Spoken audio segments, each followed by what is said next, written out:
चूसते रहती है।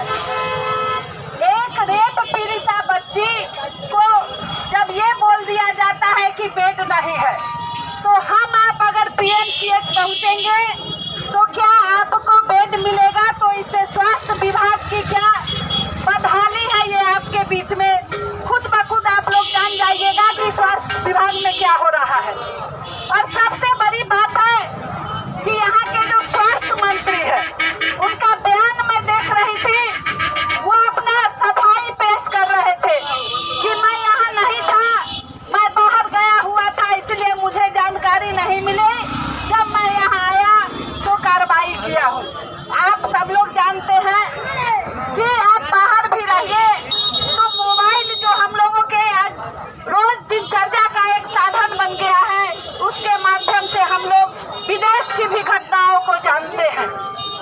तो जो पल्ला झाड़ने वाली बात है, हम लोग जो सड़क पर संघर्ष करते हैं लगातार, चाहे वो महिला संगठन के माध्यम से हो, आयशा के माध्यम से हो, RYA के माध्यम से हो या CPI-ML के माध्यम से हो, महिलाओं पर अत्याचार हो रहा है। हमारी बेटियां घर से बाहर निकलती हैं, वो सुरक्षित घर तक पहुंचेंगी कि भी नहीं, ये भी गारंटी नहीं है।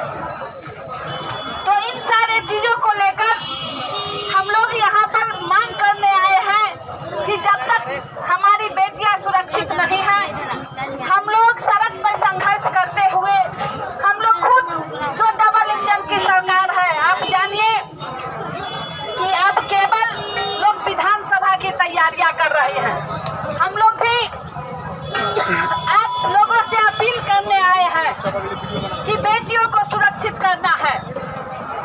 लगातार जो घटनाएं घट रही है, बड़े जोर जोर से लोग बोलते थे कि जंगल राज, जब लालू की सरकार थी तो जंगल राज बोलते थे, आज तो मंगल राज है। लगातार जो व्यवसायी है उनकी हत्या हो रही है, लगातार जो छोटे छोटे बैंक कर्मी है उनकी हत्या हो रही है। कोई भी दिन ऐसा नहीं गुजरता होगा जब समस्तीपुर जिला में कहीं न कहीं, चाहे वो कल्याणपुर हो, दलसिंहसराय हो, समस्तीपुर हो, गोली नहीं चलती हो। तो लॉ एंड ऑर्डर किस प्रकार की है वो सब लोग जान रहे हैं कि इस मंगल राज में किस प्रकार से लॉ एंड ऑर्डर की स्थिति बनी हुई है। हम लोग ये संकल्प लेते हैं कि अपने को सुरक्षित करने के लिए, समाज को सुरक्षित करने के लिए, बेटियों को सुरक्षित करने के लिए संघर्ष करके और आने वाले दिनों में इन्हें सत्ता से उखाड़ के फेंकने का संकल्प लेते हैं। और उसके बाद हम लोग सही मायने में जो कहते हैं कि बेटी पढ़ाओ और बेटी बचाओ की बात करते हैं, उसके लिए हम लोगों को मुहिम तेज करनी पड़ेगी कि आखिर हमारी बेटियां सुरक्षित कैसे रहेंगी। इसका संकल्प हमें ही लेना होगा कि हमारी बेटियां सुरक्षित कैसे रहेंगी, उन्हें हमको किस तरीके से सुरक्षित रखना होगा।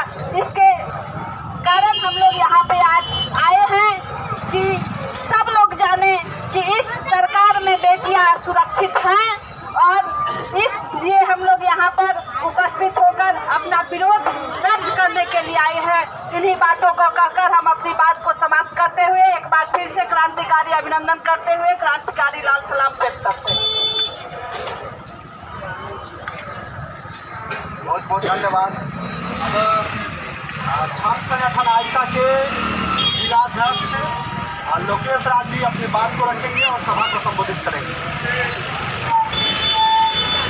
के द्वारा राज्यव्यापी कार्यक्रम जो है किया गया था, उसको समस्तीपुर में किया जा रहा है।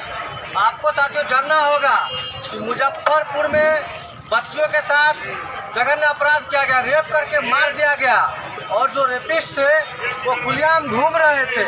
लेकिन यहाँ के प्रशासन उसको कुछ करने के बजाय उसको सुरक्षा मुहैया करा रहे थे।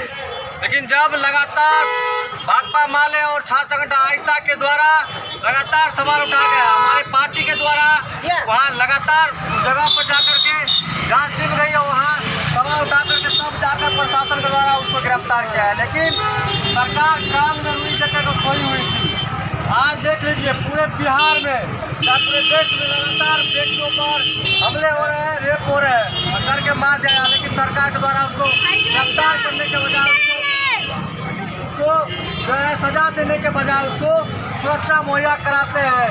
लगातार आए दिन देखते रहते हैं बीजेपी के नेताओं के द्वारा लड़कियों के रेप कर दिया जाता है और मार दिया जाता है।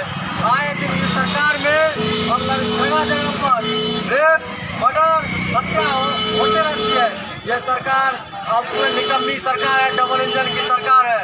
मोदी जी कहते हैं बेटी बचाओ बेटी पढ़ाओ, लेकिन इन्होंने जो बेटियों के साथ और इनके नेता के द्वारा जो लगातार बेटियों के साथ हमला हुआ है, उनको न्याय देने के बजाय उनको सुरक्षा मुहैया कराते हैं। हम सरकार से मांग करते हैं अगर जल्द से जल्द उन्हें सजा नहीं मिलती है तो हम जनता से अपील करेंगे ऐसी सरकार को आप लोग को बदलनी पड़ेगी, नहीं तो ये सुशासन की सरकार में आए दिन लगातार हत्याएं और रेप की घटना बढ़ती रहेगी।